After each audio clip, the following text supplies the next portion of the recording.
મારું નામ ડોક્ટર ધીમંત મારવિયા છે. અહીંયા જુનિયર ડોક્ટર તરીકે ફરજ બજાવું છું. કાલે સવારે મેડિસિન વિભાગમાં એક ફિમેલ દર્દી આવ્યું હતું, જે એની પ્રાઇમરી કમ્પ્લેન એ હતી કે ગભરામણ થાય છે અને જનરલાઇઝ બોડી વીકનેસ છે. તો જેવું દર્દી મેડિસિન વોર્ડમાં ગયું ત્યારે ત્યાં ફરજ ઉપર હાજર એક મેલ ડોક્ટર અને એક જુનિયર ફિમેલ ડોક્ટર બંને હતા.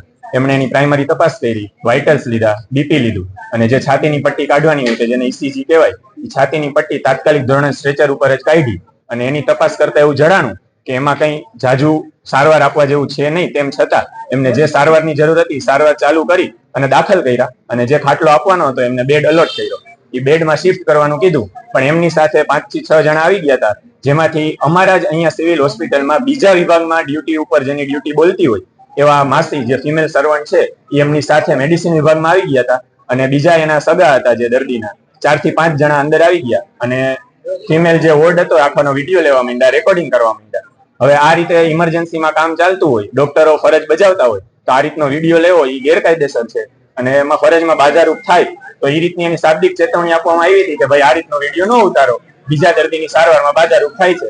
એમ છતાં એમને વિડીયો ઉતારવાનો બંધ નથી કર્યો અને વિડીયો ચાલુ જ રાખ્યો હતો. પછી અમારા જે ફિમેલ ડોક્ટર છે એમણે એને મોબાઈલ બંધ કરવાનું કીધું અને મોબાઈલ નીચો કર્યો, તો એનો હાથ પકડી અને ફિમેલ ડોક્ટર ઉપર અસોલ્ટ કરવામાં આવ્યો છે. એમને ગાલ ઉપર તમાચો મારવામાં આવ્યો છે અને મેલ સગા જે દર્દીના સગા હતા, મેલ સગા, એના દ્વારા ફિમેલ ડોક્ટરની કુર્તી ખેંચી અને ઝપાઝપી કરવામાં આવી છે. એટલે આ બાબત કોઈ રીતે ચલાવવામાં નહીં આવે. જો ડોક્ટરોને સેવા કરવાની હોય, આવા જ વાતાવરણમાં કામ કરવાનું હોય, તો આ કામ કરવાનું કોઈને વ્યાજબી નથી. જે ફિમેલ ડોક્ટર ઉપર અસોલ્ટ થયો છે એનાય માતા પિતા હોય, એનોય પરિવાર હોય. કોઈ પોતાના છોકરાને આટલા દૂર ભણવા મોકલતા હોય, સેવા કરતા હોય, તો આ રીતનું કાર્યક્રમ ક્યારેય ચલાવી લેવામાં નહીં આવે. આ રીતનો વ્યવહાર આની પહેલા અનેક વાર સિવિલ હોસ્પિટલમાં બન્યો છે. અમે કડક શબ્દોમાં આની રજૂઆત કરી છે, પણ કોઈ પણ પગલા લેવામાં આવ્યા નથી. આ વખતે અમારી ડિમાન્ડ એ છે કે જે ફિમેલ સગા અને જે મેલ સગાએ અમારા ફિમેલ ડોક્ટર ઉપર આ રીતનો હુમલો કર્યો છે એમને તાત્કાલિક ધોરણે પોલીસ કમ્પ્લેન તો અમે કરી જ દીધી છે, પણ જે ફરજ બજાવે છે અહીંના જ કર્મચારી છે એને તાત્કાલિક ધોરણે સસ્પેન્ડ અથવા ટર્મિનેટ કરવામાં આવે.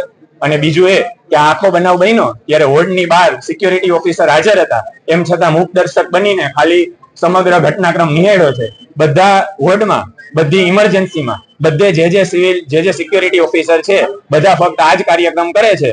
તમે એને જુઓ તો તમને એમ લાગે કે એને પોતાને સિક્યોરિટીની જરૂર છે. એવી સિક્યોરિટી ખાલી ઓન પેપર અમને ફાળવવામાં આવે છે. તો આમાં અમારા ઉપર આ વખતે તો ખાલી હાથથી માર્યું, આના પછી ક્યારેક ચાકુય હોઈ શકે, કોઈ બીજું દર્દી હોઈ શકે, દર્દીના સગા હોઈ શકે. આ જો ચલાવી લ્યો તમે એકવાર તો આ તો પબ્લિકને પ્રોત્સાહન મળે. આવારા તત્વો અવારનવાર આવતા હોય છે. હડતાલ ઉપર અમારું ઉતરવાનું આજે કાંઈ હજી નક્કી નથી અને આજે અમે ઉતરવાના નથી. અમે અમારી ડિમાન્ડ ઓન પેપર જે ઓથોરિટી હોય, અમારી ઓથોરિટીને પ્રોપર ચેનલ થ્રુ અમે અમારી ડિમાન્ડ કરી દીધી છે કે અમને પ્રોપર સિક્યોરિટી પ્રોવાઈડ કરે. અમારી માંગ નહીં સ્વીકારે તો અમે આગળ બધાય પાછા ભેગા થઈ અને ડોક્ટર એસોસિએશન જે નિર્ણય લેશે એ પ્રમાણે આગળ કાર્યવાહી કરશું. પણ આ વખતે અમે પીછેહટ કરવાના નથી અને અત્યારે અમે ઓન પેપર શાંતિપૂર્ણ પ્રચાર કર્યો છે. અમારી અત્યારે ઇમરજન્સીમાં ડોક્ટરો ફરજ બજાવે છે. ઓટી જે ઇમરજન્સી છે, ઓટી ચાલુ છે, વોર્ડમાં ડોક્ટરો કાર્યરત છે. એટલે અત્યારે સિવિલનું કાર્ય જે ફરજ છે એમાં ક્યાંય અટકવું નથી, બધું બરાબર ચાલે છે. પણ જો આ માંગ નહીં સ્વીકારવામાં આવે તો આગળ અમારે બધાએ ભેગી ચર્ચા કરી અને આગળ કાર્યક્રમ કરવો પડશે. ડોક્ટર અજય રાઠોડ. શું કહેશો, કઈ ઘટના બની હતી અને તમારી માંગ? કાલે એવી ઘટના બની હતી કે કાલે એક દર્દી દાખલ થયું હતું, 20 થી 25 વર્ષની ઉંમરની વચ્ચે ફિમેલ પેશન્ટ હતું કે જે ગભરામણ અને જનરલાઇઝ બોડી વીકનેસ માટે દાખલ થયું હતું પેશન્ટ. તો દાખલ થયા પેશન્ટ વોર્ડમાં આવે તો 8:30 થી 45 ની વચ્ચે વોર્ડમાં આવ્યું. તો વોર્ડમાં આવ્યા પછી પેશન્ટને ફિમેલ વોર્ડમાં શિફ્ટ કરવામાં આવ્યું. જોતા જ પેશન્ટ એવું લાગતું હતું કે પેશન્ટ સ્ટેબલ છે, કોન્શિયસ છે, ઓરિએન્ટેડ છે. તેમ છતાં પેશન્ટને ફિમેલ વોર્ડમાં લઈને પેશન્ટને દેખવામાં આવ્યું. પેશન્ટના વાઇટલ જોયા હતા, vital, temperature, pulse, BP, SpO2, RBS બધું નોર્મલ હતું. પેશન્ટને ECG કાઢવામાં આવે જે બી નોર્મલ હતું. તો આ દરમિયાન પેશન્ટ સાથે આવેલા જે એટેન્ડર હતા એમાં 2 વર્કર હતા અને 2-3 મેલ હતા.